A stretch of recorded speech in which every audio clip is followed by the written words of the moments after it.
Coming up on American Medicine Today, the war in Ukraine has disrupted hundreds of organizations, including one that takes care of orphan children. Marcum Davis tells how Abundance International is stepping up to the plate. Then Brittany was suffering from herniated discs in her lower lumbar that caused so much pain it nearly ended her career. See how the patented Bonati Spine Procedures got Brittany back up and dancing pain-free. Finally, Dr. Bonati weighs in on current issues affecting our nation. Will people remember what makes this country great, or are we doomed for socialism? Find out coming up on American Medicine Today. Featuring cutting-edge science and medical innovation, touching personal stories of recovery from pain, along with political, social, and healthcare issues plaguing our nation. This is American Medicine Today, brought to you by the Bonati Spine Institute and Alfred Bonati, MD. Welcome to American Medicine Today. I'm Kimberly Bonati alongside Youker and world-renowned orthopedic surgeon, Dr. Alfred Bonati. So as Russia's war with Ukraine rages on, one particular group of victims who are often overlooked are the children, many of whom are now homeless due to incessant bombing. Joining us to discuss is Marcum Davis, CEO of Abundance International, Inc., a nonprofit dedicated to bringing life-giving support to the orphans of the Ukraine. Thank you for joining us. Glad to be here. Really grateful to be able to share these stories that need to be told. They're certainly not being shared in the news, and we appreciate the attention. Absolutely. So, how did a Texas man become involved in the Russian war in Ukraine? I've been living there for the last 10 years, actually. I had family there, and I had a 501c3 nonprofit. At 2012, we decided we just wanted to, as business people, wanted to get back to the community, and literally walked into an orphanage and said, "What can we do for you guys?" And they said, "Well, who are you?" And it all began, but it began quickly because we realized how short the needs were being met from the government. And we, in the first year, were building ICU units. We were obviously supplying diapers. They were literally having the kids do stations on pots. We began providing food. Then we built a learning center for the Down syndrome kids. And then we adopted a second orphanage in the city of Kherson. So it just continued to grow. And the loving part before the war was that we could sit with these kids and hold them, and the directors of the organizations appreciated us so much. They would have the kids make crafts for us, and it was a love fest. You just didn't want to stop, and the give and take was one of the greatest things I've ever experienced in my life. So we were glad to continue to grow. And of course, I was living there on February 24th when the bombs hit, and the needs escalated dramatically, and we expanded our reach to now, we've helped over 22 orphanages with over 2,000 children, including 5 in the Russian-controlled territories of Kherson. And it's been one of those things you never thought, just as, like you said, a guy who was over there and just fell in love with the country and the kids and the culture would be there for such a time as this. How has the care kind of morphed since the war happened? Because in the literature we had, it talked about doing things, was it underground? Yes.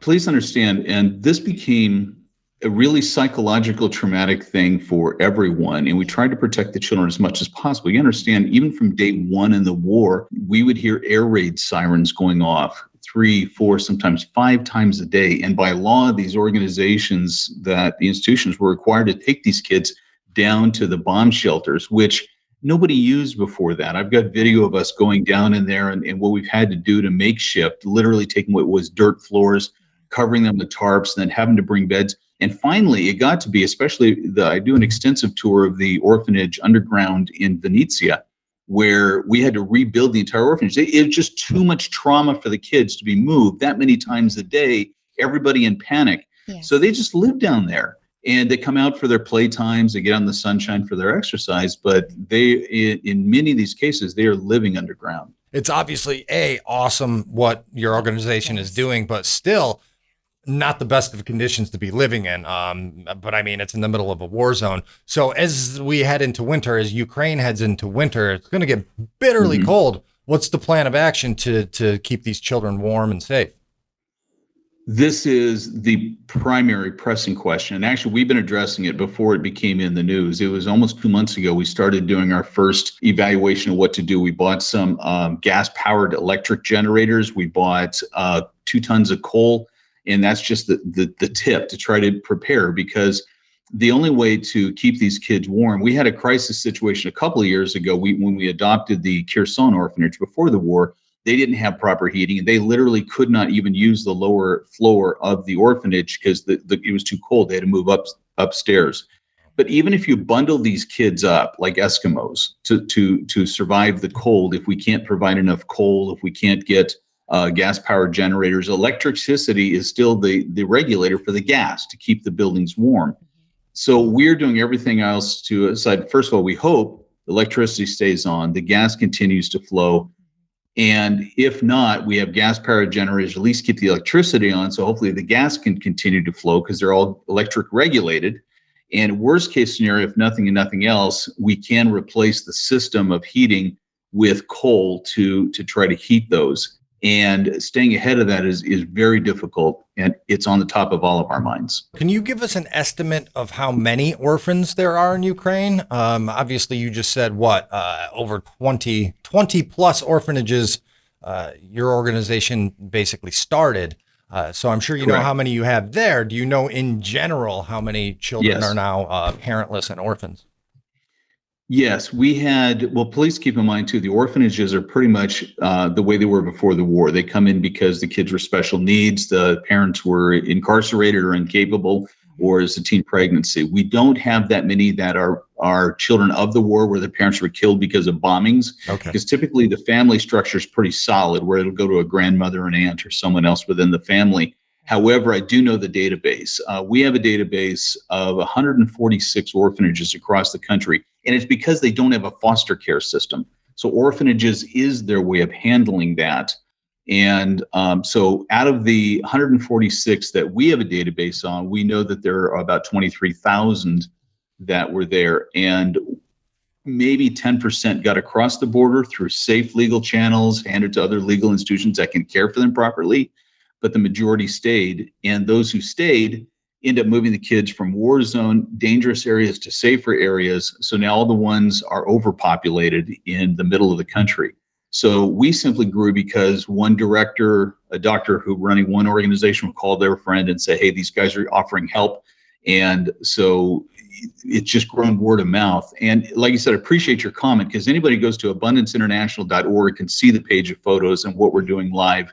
And if you give anything there at all, which we're totally supported by donors, our average gift is $94. We don't have government grants. We don't have corporate sponsors. It's just literally by the love of people giving.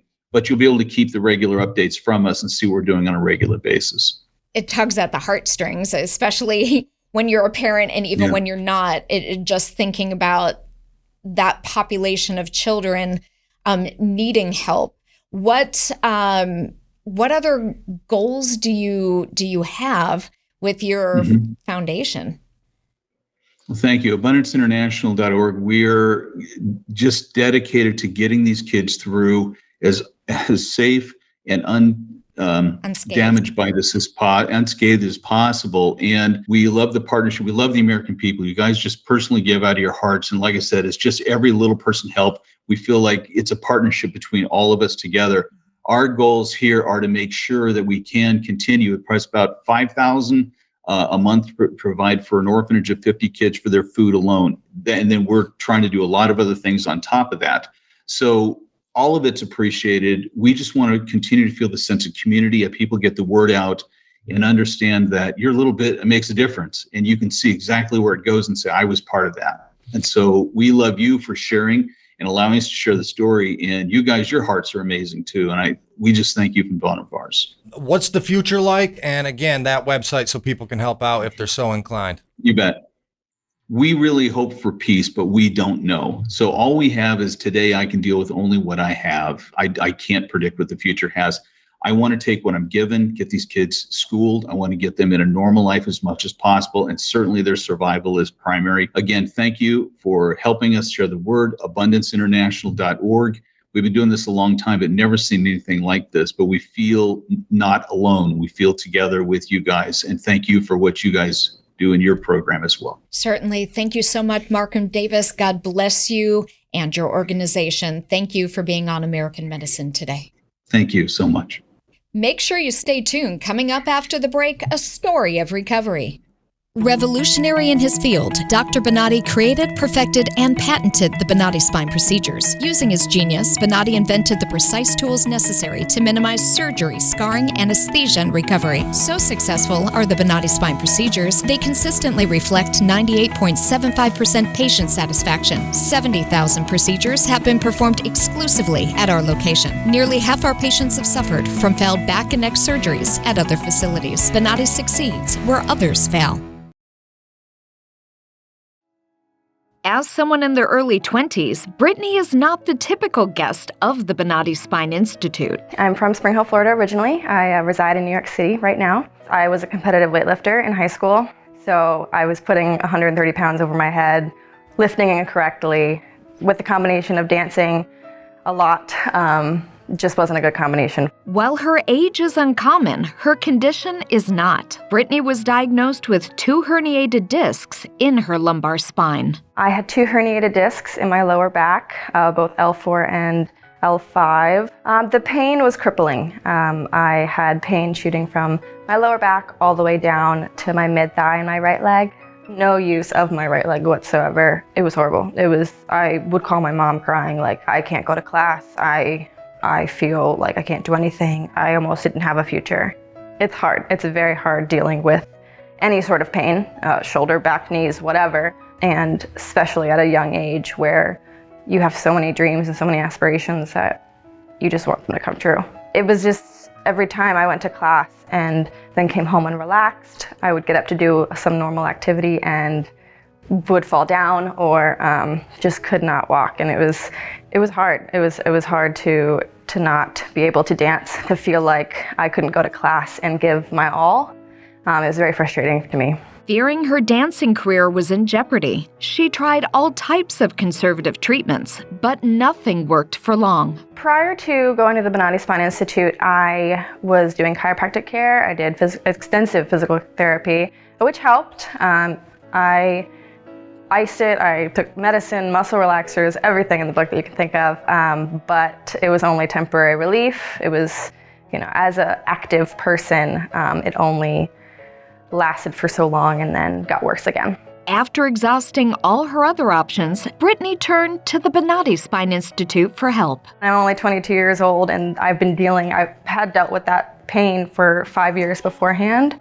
So it's been a long time coming, and people say to me, oh my gosh, you already had back surgery, you're so young, but it had to be done. Going into the Bonati Spine Institute, it was really my last option. It was this is gonna get me back on my feet. This is gonna save my career. This is gonna get me to where I wanna be. And I put my complete faith and trust in Dr. Bonati to fix my back.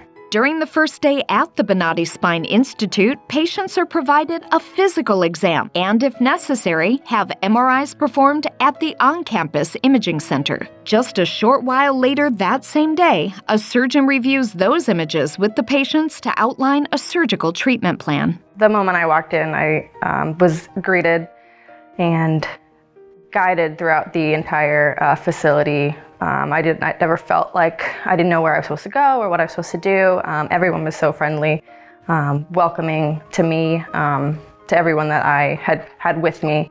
It was very friendly. I was relaxed the whole time, which was obviously good going into a surgery.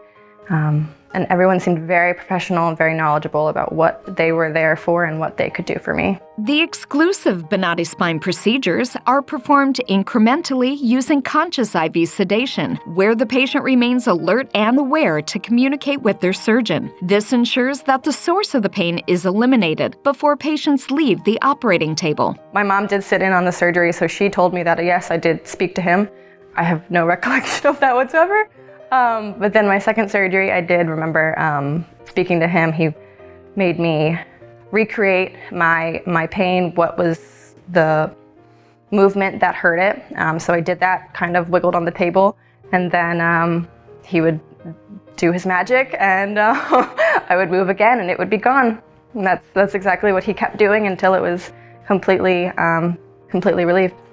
I felt happier. I felt like I had regained myself and regained a sense of, yes, I can move forward now. This is done. I don't have to live in pain. I don't have to restrict myself. So I knew that I could go into the future pain-free. 3, 4. You're gonna go 1 and 2. Yeah.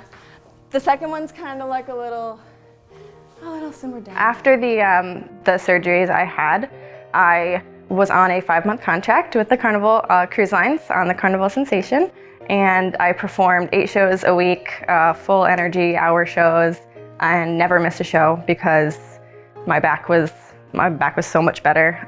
It never spazzed out. It held up. It definitely did. The pain is gone. You're gonna go ooh, ooh, ooh, ooh, ooh. Now pain-free, Brittany is excited to get back to New York City and follow her dream of being a professional dancer. It's so much better, and hoping to go back to New York and book more work and continue my career. From there, you're gonna pull your left leg in, and you're gonna go 1, 2, 3. Yeah, so just a little 1, 2, 3, a little shake of the hips. Thank you so much for welcoming me into the Bonati Spine Institute and taking very good care of me. Thank you for giving my career back to me.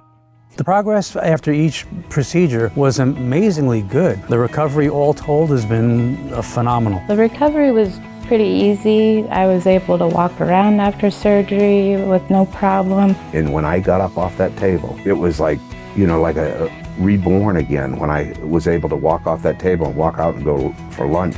I went in there at 10 o'clock, got operated on. At 12 o'clock, I was walking out on my own. We went to the Bonati Institute, and that was the turning point in my life. This type of surgery is so much more advanced, and the recovery time is so much less that it's just a no-brainer. If you've got pain, go to Bonati. This is the honest to God truth. And was recovering, I didn't feel anything. The pain that I was suffering is gone. I can go back to work in like 3 days. The surgeries that I had, actually, I recovered very easily from, I would say. I actually went to work the following afternoon. That afternoon, when it was done, I actually felt so much better already. 6 days after surgery, I was back in the gym, slowly but surely working my way back to fighting, back to basically 100% of fighting. So 6 days, and everybody was in awe, like, didn't you just get out of surgery? I'm like, yeah, I feel great. And like, okay, let's see how you do. And I was bowling with everybody, and I'm in the advanced class. So that sounds a lot right there. First time I came in here was Monday, and today is Thursday. I've had 2 surgeries and am doing fantastic. I'm still in shock that I can walk. That's all within 4 days. Bonati succeeds where others fail.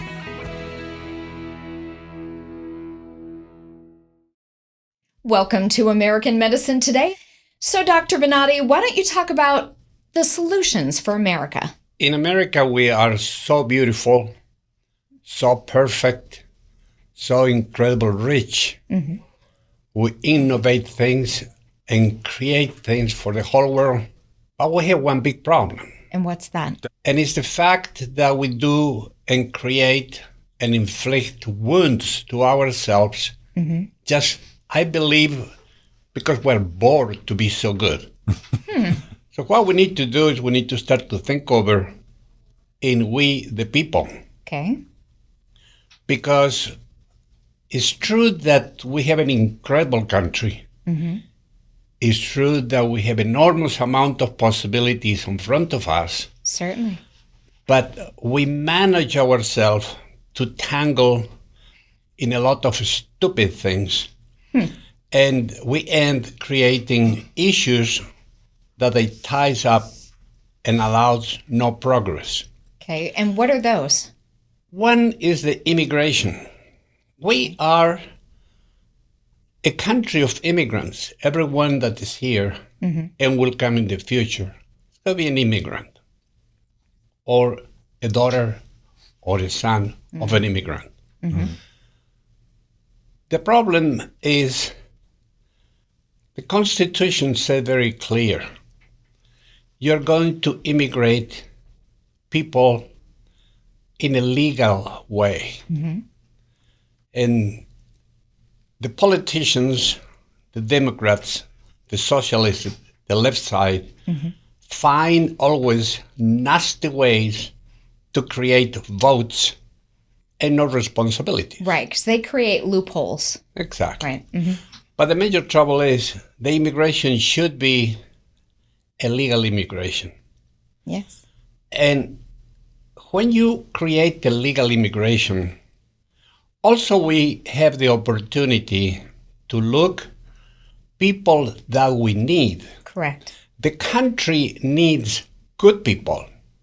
They need good workers, Mm-hmm. the good people that they have good standards, Mm-hmm. good ethics, good behaviors, and people that they want to work Yes. and they have careers.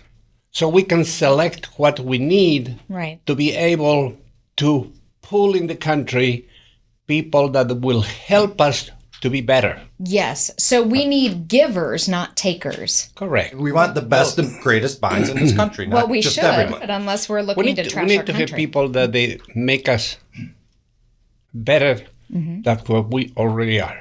The next thing that we need to do is we need to obligate by law everybody between 18 and 25 years old should serve 1 year on the army.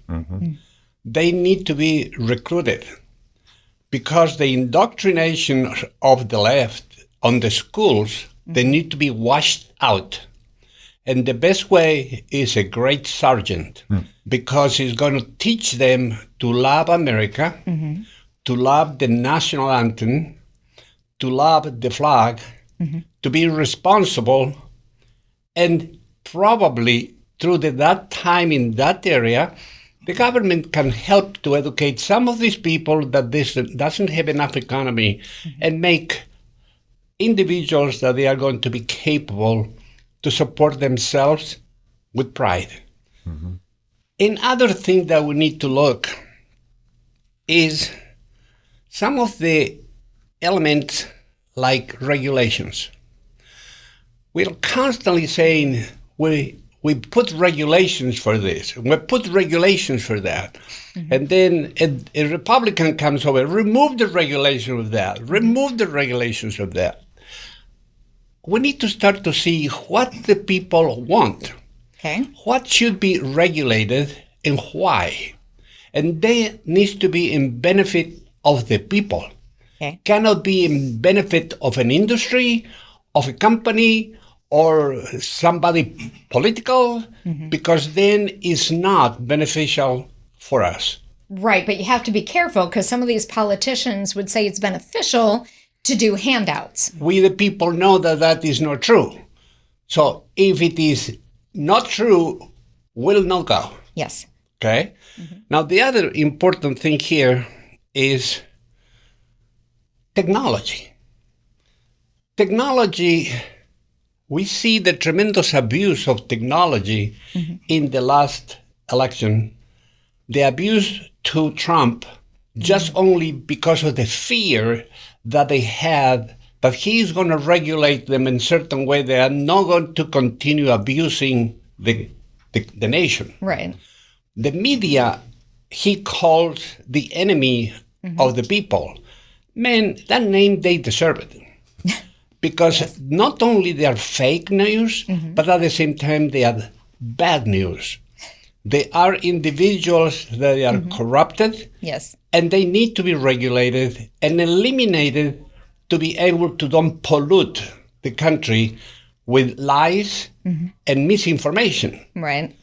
So it's important that the technology and the techniques developed will be, for example, why Google needs to come over or Facebook needs to come over and ask me for my name, ask me for my address, ask me for my social security. The point is this. You want that? Pay me. Any individual. Not even. Who wants to give all that information out? Even if you don't want to give out, have the opportunity to give out for something that is going to cost them money. So if they go and they ask for all this information, we should say, okay, the value of my information is X amount of dollars a month. So we do something like that, then they will respect us, they will respect the individual, and will not accumulate data that they can sell it later for somebody else to do something that can be something against our own interest. So we should be charging Elon Musk $8. Or like Mark Zuckerberg. The other thing that we need to be very careful, and we are neglecting terrible, is education. Yes.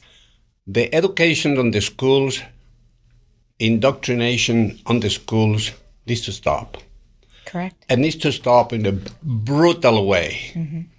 You have in the school any of the kids that they are going to indoctrinate in sexual matters, or they are going to be indoctrinating in things that they are not proper, that school should be closed.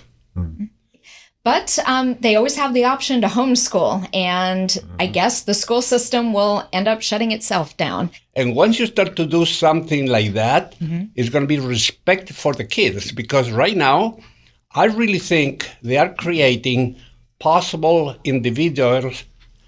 They are going to cost us billions of dollars to put it back together. I agree. Because once you create sexual deviance, or you create individuals that they are going to be mutilated, great amount of that people that they are being, or they are going to be mutilated by these stupid ideas of the left, they are going to commit suicide. Yes. Because once they found themselves their sexuality, and they found that somebody else took the rights of that sexuality, is no way out. Yeah, it's really sad. A lot of these